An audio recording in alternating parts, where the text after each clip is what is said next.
Hi guys, it's another lovely Friday, and we're back with the views from the stand. The experts are here. I am here. We're ready to go. There is a new book in town. If you're not reading this book, then you're doing yourself injustice. If you like sports, if you like not just Nigerian football stories, but there are stories in this book that you can relate in Ghana, in Gambia, anywhere in the world, India, Tahiti, Brazil, South America, because this book also covers journeys that take you across the length and breadth of Africa, across South America, in Brazil, other parts of the world. And there are intricacies in it that tells you a deeper story of football, the major actors in it, and what happens behind the scene. Wouldn't you really love to have the cutting? In government, they say when you want to get the corporate personnel behind the company, you unveil the corporate veil, right? So it's the same thing with this book. It started,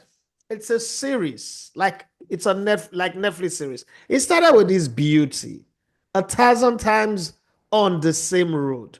And then it is now a diary of a vagabond. When I bring China on board, you will see it. It's the diary of a vagabond. One of the things you need to understand is before now, I used to think that massage parlor is just where you go and, massage your body. But then when I read this book, I realized that in South Africa, massage is different from what massage is. Next week, I'm going for a massage, for instance. I don't know what to expect anymore because my head is buried in this book. The other day, the crew at CBS were talking about the size of breast, whether it's the big one, is the small one, whether it's going to be exposed or not in the Champions League.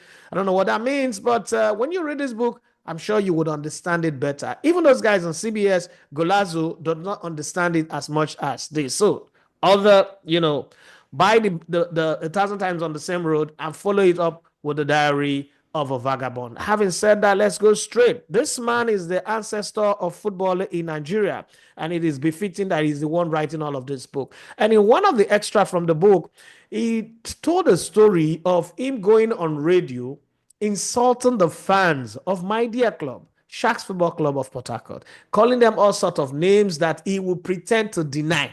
But knowing him the way I know him, I know he would even say more than that. This man have called me all sorts of names: bastard, vagabond, idiot, useless, foolish. But he's still my big brother, and I respect him that much. China, tell us a little, bit, since we're closer to the action, a little bit about this book. I want to say it's different from this one, but it sounds like it is more intense than this one. So just give us snippets. And before you say anything, please raise the book up. Let the audience see what the book is about. Let's set the record straight. Let's set the record straight. Mark your Daffy. I've called you an idiot. I've called you a bastard. I've called you a fool. Because you really are an idiot, a bastard, and a fool. I don't lie. I've called you those things. So I'm saying it for the world to know. I've called you those things. Because you really are those things. Having cleared that off my chest, at no time did I insult Sharks fans. It was the Port Harcourt derby, Sharks versus Dolphins, and I was on radio trying to create an excitement before the game. And you went over the top. What? You went over the top. You, this bastard, too. No, I remember when Sir Alex called Manchester City their noisy neighbors. Uh-huh. And you decided to borrow it. Dolphins win all the trophies. Oh, shut up. That's it. When you need him to tell the story now, the witchcraft of Port Harcourt network will hold his voice, and then we'll not get it. Bobby, can you see? Marcus, can you see what we're dealing with here? Can you see what I'm dealing with here? Just went confession. Nothing. I called Sharks and noise, and I was almost mobbed at the stadium, saying, "Don't come to the stadium," and they're out to undo you. The funny thing is that when they came at me, all my colleagues at the post-match press conference, they ran away and left me there. Oh, all they should die. They should die with you. They ran away. They left me there. You want them to? Jesus Christ went to the cross alone. Did his disciple that? Even Peter denied him. But I'm not going to say the end of the story. Get the book. Okay. So let's come Yeah. that match that we were all anticipating and hoping that it wasn't going to be a one-sided traffic. There was a way where we would really stress test the slot machine and know whether it's really working. We wanted to see if the server of the slot machine will crash like Netflix server crashed in the Mike Tyson Paul Logan fight. It turned out to be just an easy run in a massage parlor that they just went in. They didn't need a lubricant, they didn't need oil. It was just a freeway. Madrid looked like FC Taraba. It was just one of those games that you're like, was this all the hype there is about this game? What really is wrong? I know you're a Liverpoolian, but from your expert eyes, what is wrong with Real Madrid? China? China is frozen again. China, I'm The asking, witches. what do you, is it witches Okay. now? Yeah, but that, First thing first, right? We are called Liverpoolians. Liverpoolians. That's what we are called, not Liverpoolians. Now you know. I I don't teach you want every no. day. When the season started, we played against Man United on March day 3 or so. And Liverpool said this will be their biggest test, but it was our easiest test. Then they said, no, United is not good enough. Chelsea will be the easiest test. Then we beat Chelsea. They said, no, Arsenal will be the biggest test. He ended in a draw.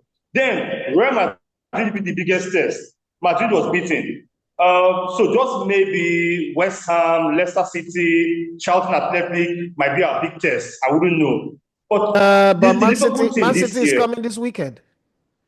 okay, it's now the biggest test, right? I don't know. Okay, the thing now is that I've Yes, watched because every Liverpool game this Liverpool are season. the favorites in that match. City, I mean, at this time, it's not that big of a deal, I think. Okay. Okay, I've watched every Liverpool game this season, right? And I think the only game they really dominated, just two games they really dominated against United and against Real Madrid. Liverpool have just won games. They've not really dominated those games. Just against United and against Real Madrid. So I think whatever the coach is doing, they're just efficient. They're just winning games. So maybe City is the biggest test. I wouldn't know. City is not in the best of forms right now. But whatever they are doing, the fans are in love with it. The fans are really in love with it. Top of the EPL, top of the Champions League, just one loss this season, on cruise control. Listen, as long as it's going on, the fans are happy with it. But like I said, the team has not really dominated games. The team has just won games, which is not bad. The taste of the pudding, Liverpoolians. The taste of the pudding is in the Yes. eating, and it feels like come this weekend, Man City will eat some good pudding because I think that Liverpool will lose anyway. But before we go, I know that you have just 2 more minutes to stay with us. Before I let you go, the Nigerian league is now getting to a place where there is a team creeping up on everybody without us noticing. As a matter of fact, there are two. When the season started, Ikorodu City were like fish out of water. They came into a league that was above their pay grade. Their coach resigned, first of his kind in the league in forever. And then they couldn't even go get another coach because they didn't have the money. They didn't sign any big name. But then they've been going, they've taken the scrap of Rivers United, Shooting Stars, and they are still going. And then also, Rangers started this season very poorly, like they started last season, but 7 games have gone without them losing. What is your take on these two teams, the defending champion and the new entrant? Before Rangers won the league last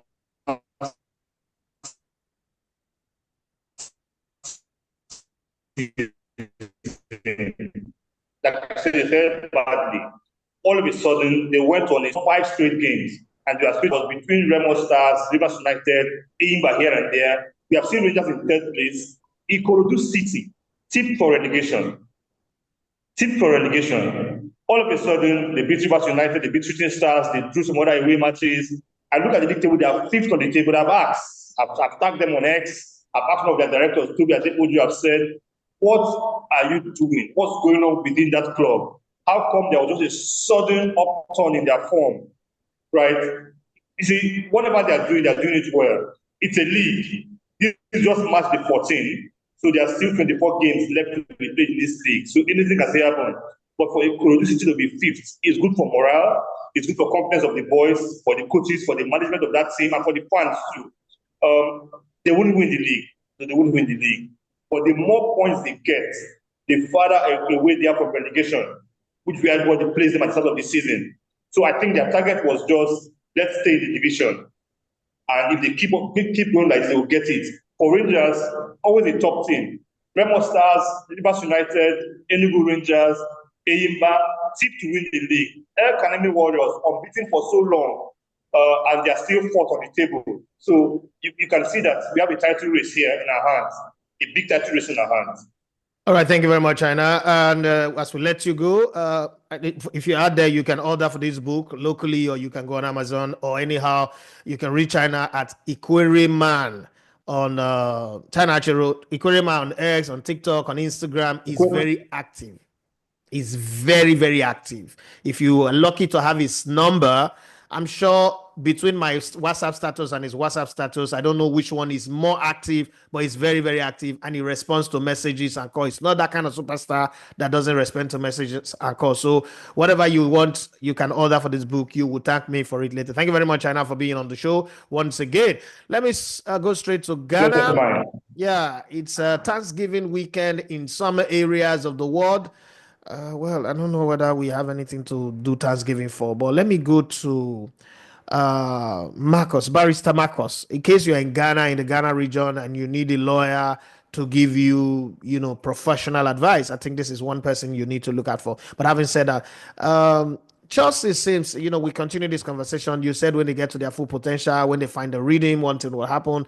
They played it over the weekend, on Thursday yesterday, and they won 2-0. Goes from Nkuku and what's the name of the other guy that scored now? Gave them a 2-goal win in the Conference League. We might say it's a Conference League, but then winning is a culture. It's a habit that you create. When this season started, nobody looked at Chelsea because they have a squad that is both a nursery school, a bomb squad, a farmhouse, a labor market, and all sorts. There was even crisis in the boardroom between Todd Bali's group and the other guy that owns the club. But today, everything has changed. Results are just coming one after the other. Slowly but surely, they are rising without any inhibition. What is the limit to this Chelsea team from your own expert view? I mean, before I even say something, in your face, everyone, who's laughing now? I mean, you mentioned how issues, we had a big squad, we have space for them, that's how are we spending it? You have pundits analyzing, but who's laughing now? Maresca, is he fit for the job and all that? What's the limit? Should I say the sky? I mean, I made a guarantee that I'll finish in the top 4.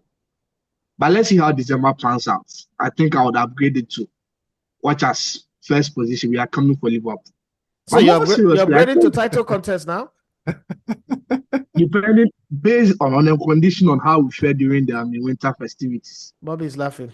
On that condition. If we are in the top 4 come January, as a guarantee, watch out Liverpool. Okay. Take it from me. Interesting. But more seriously though, I think I personally like how the coach has managed the team.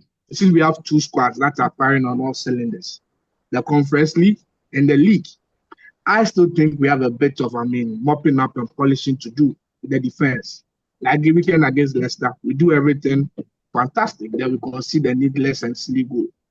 And if not for the second goal, that's 1-1. We've lost valuable points. That's why I always say that we have to, polish up the back, because when the offense is down, that means that we are losing points.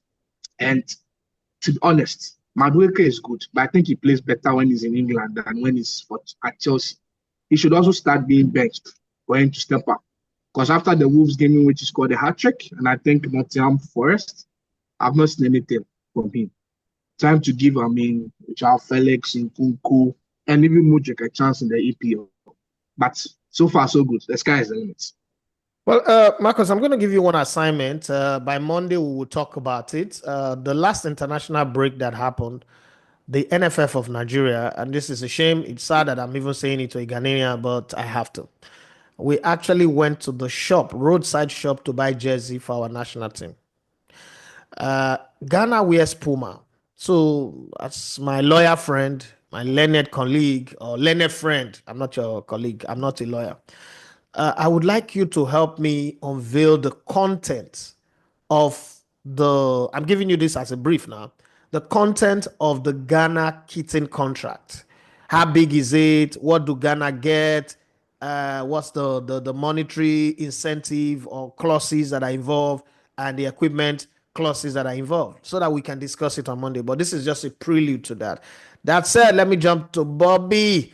Bobby, how are you doing, my man? Friday. Are I'm you good. gathering the money for my Omega wristwatch? Oh, he's wearing a Man United shirt too. I They're don't winning I now. don't need to gather any money. I don't need to gather any money. Watch is there. Just hope that you have to bring that your car. Bring your car.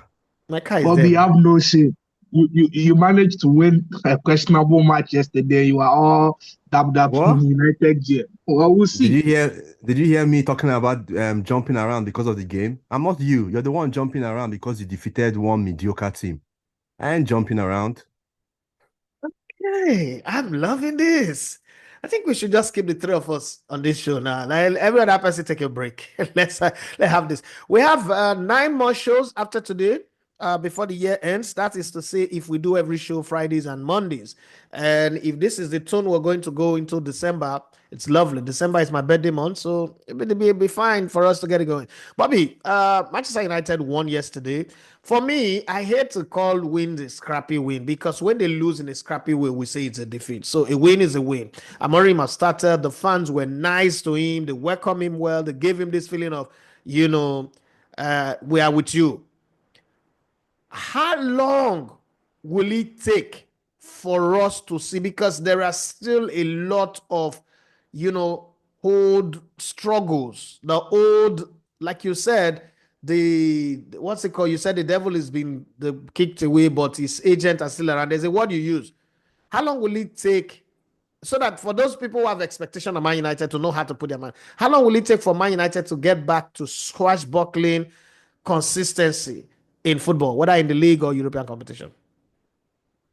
Um, it's gonna take some time because if you watch the team now, um he's trying out players to see players who fit into his system, players who can be there in the long run. Some might not, some don't fit, some need some coaching to at least fit into the system, maybe to the end of the season. Um, some players will definitely have to go. There will be casualties, there will be sacrifices. So when I'm talking about how long will it take, we're going to see ideas during this season because basically, since he didn't have a preseason, he's going to use this few months. That is why I think it's even okay. He's coming mid-season. Use these games, build them up, get his ideas, and remember he's trying to embed his ideas in game.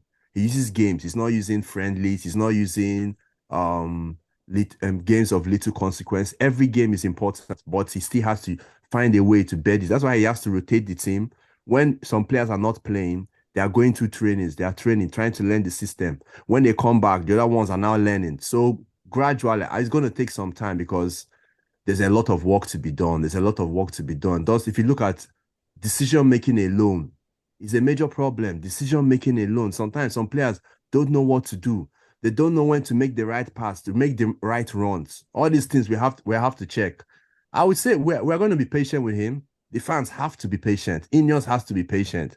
Even if there will be losses, we're going to lose. Forget about the honeymoon period we're having now. Everybody is happy, everybody is smiling. There are going to be some hard games. As he said, we are going to suffer. We are going to suffer.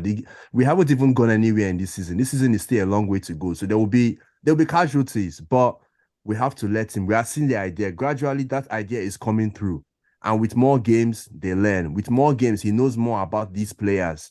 He knows about the players that we eventually cope. He knows about the players who have to fall on the wayside because some players just, if you check, look at the game.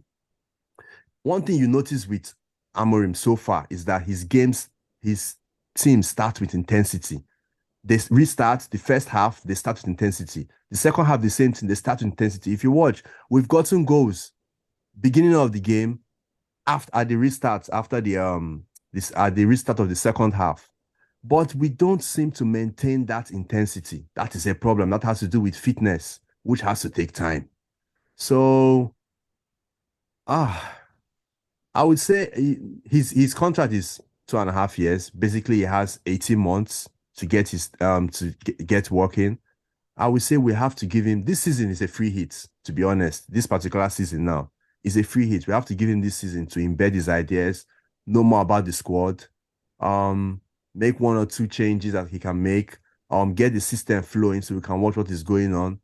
But we have to give him time. We have to give him time. I'm saying at least to compete would be like 2-3 years, if I'm being honest. All right, Marcus, let me take you to Spain and ask about Madrid. It took them 3 seasons of chasing Kylian Mbappe and eventually got him for free, put him on a big salary, gave him massive bonus, big enough bonus to make him even forget what Paris Saint-Germain are owing him, even though they're in court. But this marriage doesn't seem to be working. And we've been down this road before. Madrid signed a Galactico signing in Eden Hazard. And thereafter, thanks to the gossiping mouth of Mikel Obi, we found out that Eden Hazard is not a player that likes to train. He's not a serious guy. He just come, he's a boot not laced, not ready. And, he just struggles. And in Madrid, we saw him grow from a fit player to a pregnant player, a blown up player. Now, this current Madrid, they just seem to be unable to get it right in midfield. It's now able to click in attack, even though we agree that they have injury issues. How best, Marcus, can the Don himself, Carlo Ancelotti, utilize the players within his space? And I'm asking you this because Chelsea have a problem, but they have their coach who's been able to utilize the resources available to him.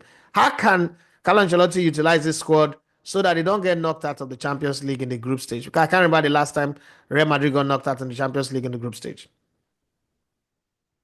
So the main question is whose team? Who is the focal point of the team? That's where they should start, because I believe, Don Carlo is the right man to manage all these egos. Chelsea has a squad full of talents and things, but we recognize that it's Cole Palmer's team. Everything is built around Cole Palmer. He's the star of the show. So the rest play their role and fit accordingly, and they've accepted it. But with, Real Madrid, too many cooks for the broth. You have Jude Bellingham, world class. That could be a star of a team. Mbappe, Vinicius. Who is the star of the show? Who is the focal point? They should start with that, and the rest to play their role accordingly. Because with Eden Hazard, then it was Eden Hazard. He was Chelsea's darling boy. The team was set for Eden Hazard. He went to Real Madrid. He has to fit, and Vinicius, for whatever reason, stepped up.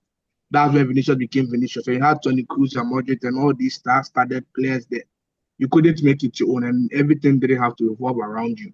But Real Madrid now, who is the star of the show? Once you're able to identify that, I think then everything will fit accordingly. And to be honest, I think Mbappe should get off his high horse and accept that it's Vinicius' team. That's when we'll start seeing something.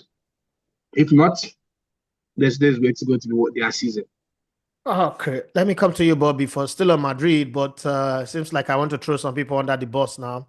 When we were discussing African Footballer of the Year, those of us in Nigeria, myself included, I've already given that award to Ademola Lookman since the finals of the UEFA Europa Cup.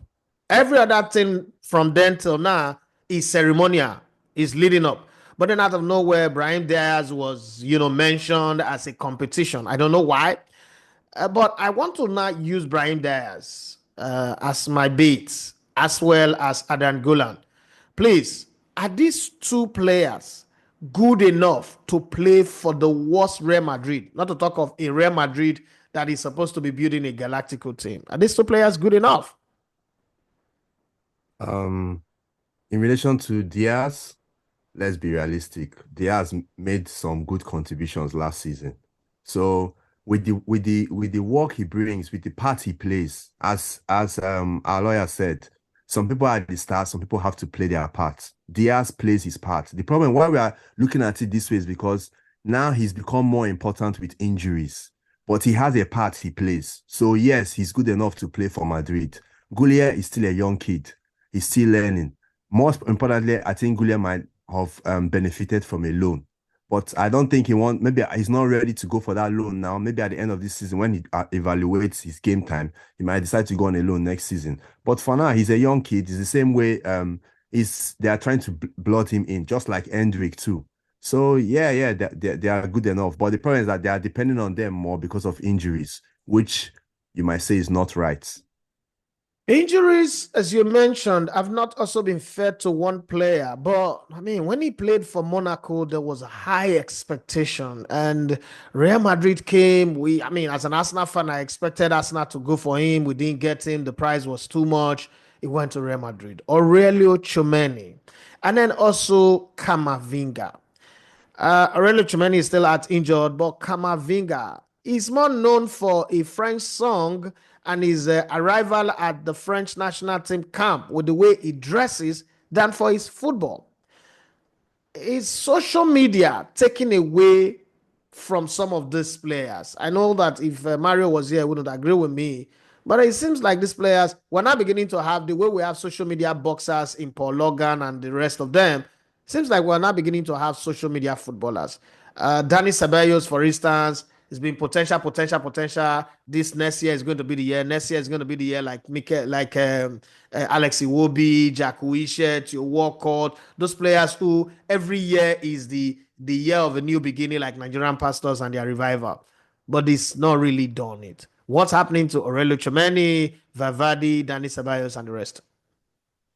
Ceballos, for case of Ceballos, I think we should ignore Ceballos because to me, I think Ceballos has already passed the line. His time is gone. Yeah, he's dead and gone. But looking at Valverde, Tchouameni, and Camavinga, Valverde has had a kind of a dip, and maybe that is due to maybe responsibilities placed on his shoulders, but Valverde has been good. He's been consistent for a long time. This season, I don't know why. Maybe it's, as I said, because of the pressures, there's no more crews, so responsibility has increased. With Camavinga, I think one of the problems with Camavinga is because he's being used as a utility player, he doesn't specialize in any particular position. And I hate that. Yeah, exactly. If it's about being talented, he's talented. He has it, and he's really young. So I'll cut him some slack. I will really definitely cut him some slack. Tchouameni's own is that I would say he has had a dip in form. Even though he's played a lot, he spent a lot of time in centre back instead of in midfield. So those two is a bit. I won't be scatting on them per se until they play in their desired or their perfect position more consistently. Because most of the time, especially Tchouameni, he spent a lot of time in defense. He hasn't spent much time in midfield, and he's a midfielder. So in that case, they are pure talents, and if I'm a Madrid fan or even as a football fan, I'll be patient with them. There's still a lot more to come from them. And remember, there's a possibility that Ancelotti might leave at the end of the season. So a breath of fresh air might be needed and things will change. They are still very good players. Yeah, exactly. They have the right mentality. They have the right attitude. So why do you want to kill Alonso's career at this point in time? Come on. His career, how? Madrid is the place to kill his career for going to Madrid. He just started. I mean, you can't do without pressure. Alonso are managing this crop of players. Let's be real. Alonso played alongside some of the toughest players in the world. He played for Liverpool, played for Bayern, played for Real Madrid. Managing egos, no matter but he was also managed by a world class. But no matter the ego of any of those players, such a big ego, whatever ego they've got. I think Xabi Alonso comes with a bigger chips on his shoulder. He also is a coach who's just gone a season unbeaten with a team that's never won anything. So that's it. But let me come to the big elephant in the room with you, Marcus. From Bayern Leverkusen to Real Madrid. Worse than that have happened in time past. So it's not a big managing with some Boniface to Bellingham, and I mean basically I'll give me the best in each position as a Real Madrid. So you have to bring Boniface into that conversation, right? You have to bring Boniface. So you want to convince me that Jude Bellingham is better than Boniface? Are you really serious right now? The matter speaks for itself. The matter does not speak anything. Jude Bellingham is a one-season player and went to the Euros, was a shit of a player. Yes, he's a one-season player. I said so. So one season player, he's been nagging and crying. The journalists are going to my mother's house. Are going to my. He should go sit down. Let him go sit. Well, let's not get distracted. We have a game in our hand this weekend. Liverpool started this season, and we say they are not the Jurgen Klopp team. They don't have that intensity. They don't do the Genge pressing. But against Madrid, I saw the Genge pressing of Jurgen Klopp's energy played in the role of Arne Slot. Man City are there for the taking. But the problem with whipping a wounded lion is you do not know when it will find the last ounce of strength to claw back and try to do something. This might just be it. But then again, this is how we said about Man United. The next game they will come. The next game they will come, and it's 14 years and it's 11 years and still counting since 2013. What can Pep Guardiola do different this weekend against such a high riding side, even though I'm putting all of my money on Man City to win? But objectively, let's leave the banter, let's leave the joke. What can Pep Guardiola do? Rotate his squad. There's no Kovacic, there's no Rodri, there's no Ruben Dias. A lot of players are missing. What can he do to at least, even if it means getting a draw? Well, I think he should not overthink it during this weekend. Should not make it too complex and focus on the defensive, solidity. Then build from there. Because they play too open. I don't know what's happening. It's just 1, 2, or 3 passes. You are there. Spurs split them apart. Brighton and come on this Liverpool attack with Salah and Co firing on all cylinders. You should focus on, this time you should think as an underdog and actually focus on being defensively solid and probably trying to get Liverpool on the counter than trying to go boot for boot with them. Because I'll give it to Slots. We will say Klopp had already put the foundation there, but he had to do it a bit. And I think he really, really is a learner of the game, studies according to the game and knows how to hit the opponent's weakness. City should think of being defensively solid first and build from there. So probably they should be like Spurs, hit on the counter. If not, I think they are dead. Well, is this, Bobby, is this the time where you say, you know what, Haaland, you're not going to play? Because the thing is, Haaland, you're very good when the team is winning, when the team is dominating. Right now, they are not dominating. So Haaland is -1 player. So it's more like when you have Haaland in the team, it is 10 against 11 because he doesn't track back. He doesn't join the press. He's just there waiting to receive the ball. Would you put in one more midfielder and put Haaland on the bench and probably bring him from the bench? No, this is the game you even need Haaland, importantly. Liverpool, yes, Liverpool are on a high. They be winning games. They find a way to win games, even in difficult situations. But there's one constant. Liverpool face a lot of shots. Liverpool are vulnerable to shots. So what do you need? You need somebody who will put that defense under pressure. You need to get them thinking. There will be no Canute, so maybe it will be Gomez. You need to get Gomez and Van Dijk to be thinking, not to be coming out, to know that there's somebody who will be putting pressure on them, somebody who can make those runs in behind them. So Haaland has to start. But what Guardiola has to do, Guardiola has to sort out his team. But the major problem will not even be just personal. The major problem of this game will be mentally. City are mentally fatigued. They have to get their heads right mentally. Also, the confidence in that City team is gradually being sapped out. They are losing confidence. That is what they need to get back in this particular game. Because without the confidence, without the mental stability, they have already lost the game. He has to get that back first. Then after that, sort out that midfield. That midfield is not balanced. They need to be more cohesive. They need to be more balanced. The likes of KDB and Gundogan will be very key. If those two do not come to the party, the game is lost. Well, let's talk about my team. Sorry, let's talk about my team because we're lost. Well, we're short for time now. Arsenal beat Nottingham Forest 3-0. Went to Sporting, beat them 5-1. 8-2 for a team that have struggled to score. All of a sudden, finding their scoring boots, and not just one player scoring, but goals coming from everywhere. Are Arsenal back, or is just a flash in the pan? You can say Arsenal are back. They won a game. They've been winning games. They are trying to knit up a run, but are they back? It's consistency that shows that they are back. Again, they have to. When you reach Arsenal on this, the thing will call the back double. to back to back. We get back win now, back. I mean that one is supposed breast first. Everybody wants to see breast. They need to win. They need that consistency, because especially watching the way the likes of what's their name, City are falling.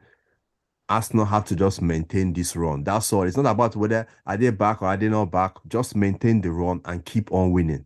That's what they need now. Maintain the run, keep on winning. Maintain the run, keep on winning. And that has to something that will be key will be keeping players fit, especially Odegaard and Saka. You just said what I wanted to ask to round up the show.